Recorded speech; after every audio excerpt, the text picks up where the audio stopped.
Money farming tractor. Bairampur नाम के गांव में स्क्रू वाला नाम का एक धनवान रहता था। उसके कई एकड़ जमीन थे। उसके दो बेटे थे, दारू वाला और रोनी वाला। दारू वाला नाम ही की तरह हमेशा दारू पीता हुआ, जुआ खेलता हुआ, दोस्तों के साथ आवारागर्दी करता रहता था। रोनी वाला खेती में पिताजी का हाथ बटाता रहता था। स्क्रू वाला ने दोनों की शादी एक ही दिन कर दिया। फिर वहीं पर, बच्चों मेरी उम्र ढल रही है, अब मैं खेतीबाड़ी नहीं कर सकता। मैं नहीं जानता कि मैं कब आंखें मूंद लूं, इसीलिए अपने 100 एकड़ जमीन को दोनों में बांट लो।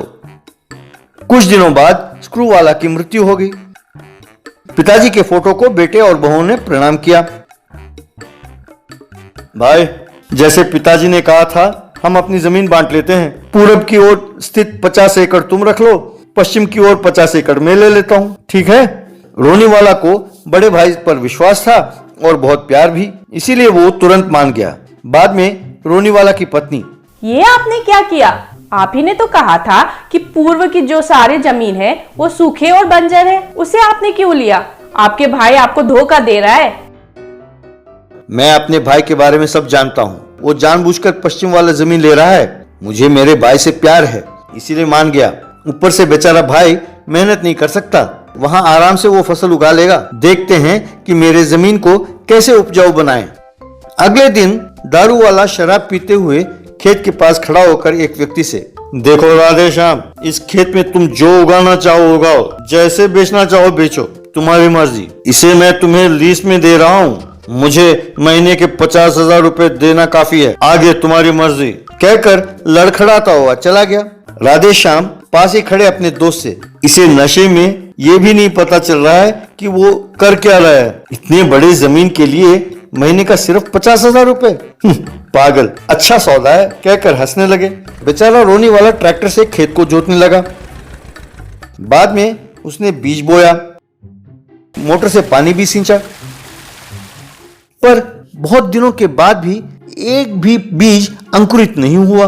ये देखकर राधेश्याम, क्यों रोनी वाला, तुम चाहे जोर लगा लो, इसमें घास भी नहीं उगने वाली। अरे टाइम वेस्ट ना करो और इसे किसी बकरे को बेच डालो, एक वही रास्ता है तुम्हारे पास। दारू वाला राधेश्याम से पैसे लेकर पीकर नशे में पड़ा रहता था। एक दिन रोनी वाला खेत के पास खड़ा होकर दुखी हो रहा था। तभी जमीन के अंदर से एक देवता बाहर आई। उसे देखकर रोनी वाला ने प्रणाम किया। बेटा रोनी, मैं तुम्हारी समस्या जानती हूँ। ये लो, इन बीजों को तुम अपने खेत में डालो, तुम्हारा भला हो जाएगा। दूसरों की सहायता करना भी मत भूलना, कहकर एक बोरी बीज देकर वो वहां से गायब हो गई। रोनी वाला ने अपने खेत में उन बीजों को छिड़का। अगले दिन आकर देखा तो खेत में पैसों का फसल लगा था। उसने तुरंत अपने ट्रैक्टर से खेत को जोता तो वे सारे पैसे उड़कर ट्रैक्टर में गिरने लगे। उन पैसों से एक अच्छा घर खरीदा, गरीबों को दान करने लगा। रोनी वाला की पत्नी ने एक दिन ये सब दारू वाला की पत्नी को बताया। उसने दारू वाला को ये बात बताई। तब दारू वाला ने तुरंत जाकर राधेश्याम से मिला और जो हुआ सब बताया। ए राधेश्याम, मेरे भाई की खेत में पैसे उग रहे हैं, तुम मुझसे हाथ मिलाओगे तो हम भी पैसों की फसल उगा सकते हैं। मैं सोच रहा था कि अचानक आपके भाई के पास इतना सारा पैसे कहां से आया। अब बात समझ में आ गई। वैसे तुम्हारा प्लान क्या है? उस रात को दोनों रोनी वाला के घर में घुसे और बीज के बोरी को चुराया। बाद में सारे खेत में उन्होंने बीज को बो दिया। सवेरे आकर देखा तो पैसों की फसल उगी हुई थी। वाह, देखा, मैंने जैसा कहा वैसा ही हुआ। मेरी किस्मत चमक रही है। अब से मुझे दारू के लिए पैसे ढूंढने की जरूरत नहीं पड़ेगी। चलो जल्दी जोत लेते हैं, कोई देख लेगा तो मुसीबत हो जाएगी। वाह क्या बात है, ये सच है या सपना? इन पैसों से करोड़पति बन जाएंगे। यूं सोचकर ट्रैक्टर से खेत जोतने लगे तो पैसे उड़कर ट्रैक्टर के पीछे जाकर गिरने लगे। फिर दोनों ट्रैक्टर में एक प्रदेश पहुंचे। इसमें कम से कम 50 करोड़ रुपए हैं, चलो दोनों बराबर बांट लेते हैं। पर तभी वो पैसे गायब हो गए और उनकी जगह क्रूर जानवर प्रकट हुए। वे उछलकर उनकी ओर लपकने लगे। ये दोनों डर कर भागने लगे। अभी जमीन के अंदर से देवता प्रकट हुई और अपना हाथ हिलाया तो वो सारे जानवर गायब हो गए। अरे ओ नीच मानव, तुम सगे भाई को ठगना चाहते थे और ये तुम्हें ठगना चाहता था। तुम दोनों को अकल है कि नहीं? अगर तुम दोनों समझदार नहीं बने तो ये जानवर लौट आएंगे, खबरदार। कहकर गायब हो गई। तब से दारू वाला बदल गया और खेती करते हुए भाई के साथ प्यार से रहने लगा। Jail long jump. एक बार एक गांव के स्कूल में लॉन्ग जंप की प्रतियोगिता का आयोजन हो रहा था। वहां सब बच्चे एक एक करके लॉन्ग जंप करने लगे। उनमें नायक नाम का एक लड़का सबसे ज्यादा दूर कूदा और पहला इनाम जीता। टीचर उसे ट्रॉफी देते हुए, कंग्रेचुलेशंस नायक, तुम जैसे स्पोर्ट्समैन देश के लिए और खासकर पुलिस डिपार्टमेंट के लिए बहुत आवश्यक। बड़ा होके तुम पुलिस बनोगे। कैसे टीचर है सर आप? इतना टैलेंट होते हुए मैं पुलिस क्यों बनूंगा? एक बड़ा चोर बनूंगा, पैसे खूब कमाऊंगा। तुम बड़ा होकर वो वाकई एक चोर बना। पुलिस उसके पीछे पड़ते तो वो बहुत तेजी से गहनों को लेकर भाग जाता था। यूं एक बार पुलिस उसका पीछा करने लगी तो वो एक नहर को छलांग मारकर पार कर चला गया, पर पुलिस उस नहर को पार नहीं कर पाई और सिर पकड़कर रह गए। पर एक बार वो अरेस्ट होकर जेल पहुंच गया। वहां का जेलर, तो तुम नायक हो, जानते हो तुम्हारे नाम पर कितने केस दर्ज हैं? यहां से तुम्हारा बचकर जाना असंभव है।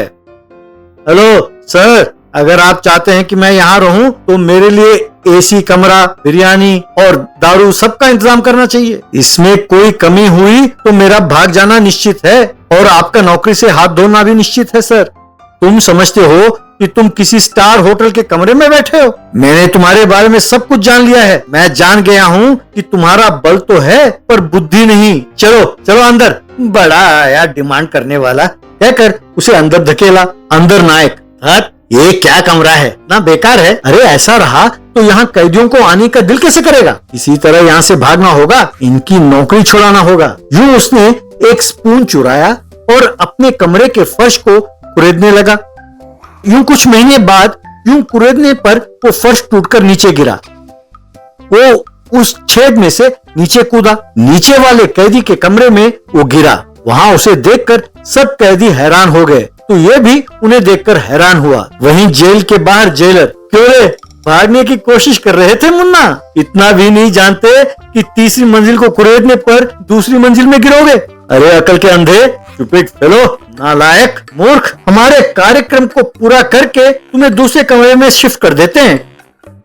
कहकर सारे पुलिस वाले उसे पकड़कर लात मारने का कार्यक्रम शुरू कर दिया। एक दिन सारे कैदी अपने रिश्तेदारों से मुलाकात कर रहे थे, तब एक औरत हैंडबैग के साथ वहां आई। कैसे पति हो तुम?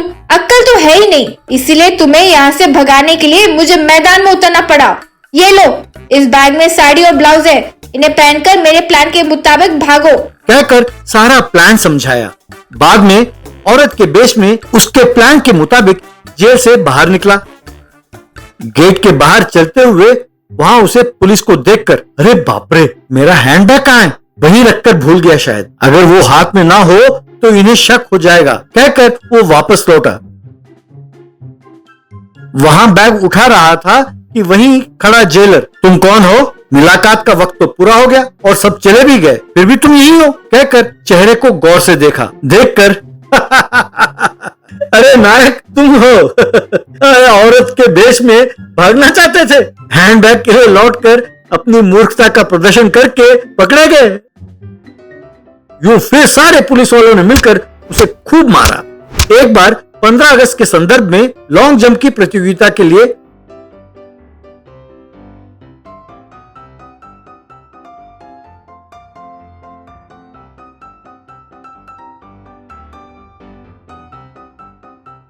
सारे कैदी खड़े थे, एक एक करके लॉन्ग जंप कर रहे थे।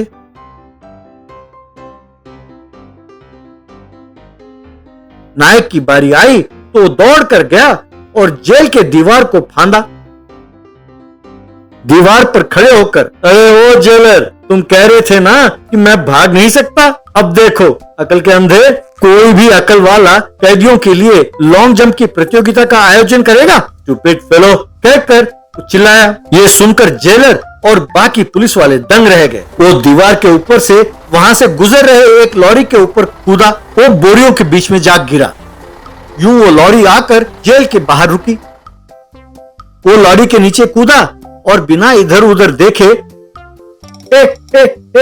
मैं आजाद हो गया, मैं आजाद हो गया, अब मुझे कोई पकड़ नहीं सकता, मैं किसी के हाथ नहीं आऊंगा, I am a free bird now कहकर पागलों की तरह नाचने लगा। पुलिस उसे घेर कर खड़ी थी और सब उसे देख रहे थे। वो यूं नाच रहा था।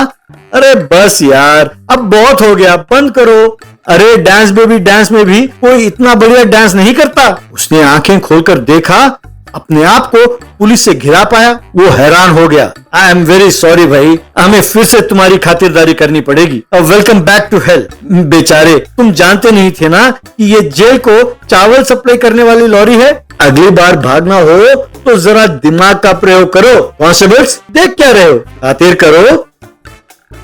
फिर सबने मिलकर उसे खूब मारा और जेल में डाल दिया।